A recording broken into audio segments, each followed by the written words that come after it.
I wonder why talking to yourself is considered weird. When I say that I talk to myself, don't you immediately get repulsed? Like, look at this weirdo.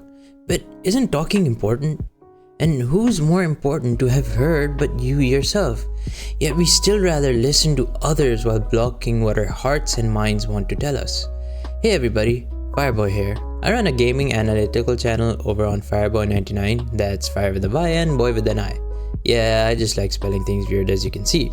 This channel is called Wisdom, and it's not because I claim to give it to you. That couldn't be further from the truth. No, what I claim this channel is trying to find and unlock wisdom for me, primarily, and maybe you can benefit along the way. But how do we do that? How can we even understand wisdom, let alone unlock it? Well, it depends on what we define wisdom as, doesn't it? The online definition is as follows: the quality of having experience, knowledge, and good judgment. Well, that's really ambiguous. I mean, how can we even apply this definition to our lives? I think it's a good starting point, but what if we refine and rearrange the definition to be the ability to apply all the things you've learned through the life experiences you've lived with sound judgment?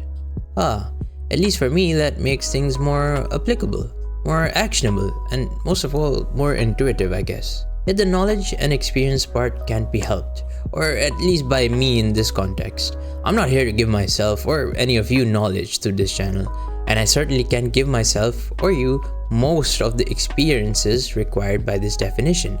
I can only bring forth one experience through every video. So what can I do? What can this channel do? Well, I can tackle the sound judgment part. Now, of course, sound judgment is extremely vague and highly subjective too, but this is where the point I made in the start of the video comes in. Talking. See, talking to others will give you many things. Experience for sure. I mean, literally anything is an experience that we can add to our repertoire, but talking to others may also give you knowledge. Well, that is if you are talking to a person of knowledge, not someone from r/Wall Street Bets. Others can teach you so much, and that is one of the joys of being able to communicate with humans. But how do we get sound judgment? I believe that is only possible through talking to ourselves, and that is the basis for this channel. As I said before, this channel is primarily for myself. It's an outlet for me to extract knowledge from my lived experiences, juggle and deliberate on them by talking to myself so that I can try and achieve sound judgment and therefore wisdom. It's a bit far-fetched, I know, but hey, isn't it better to try and fail than not try at all? For you, it is at the end of the day an experience. But I forgot to mention one other way to get sound judgment or wisdom entirely. It's to be able to relive the knowledge, experience, and sound judgment of others and amalgamate it into your own identity. This is why so many people recommend autobiographies. They are a sneak peek inside the workings of other people's minds. Reading autobiographies gives you, by proxy, the knowledge and experience someone else gained and how they used and applied those. How they used and applied those is with sound judgment, or the lack thereof, which you will still learn from regardless. This channel isn't exactly an autobiography, but more like a selective biography, if that's a thing. I'll be talking about anything noteworthy I experience, from the games that I play, the books and manga that I read, the anime and shows I watch, hell, even the things I experience at my job. And I'll be talking to myself about them, trying to extract knowledge from these experiences while reflecting and pondering about the little things just so that I can get close to sound judgment.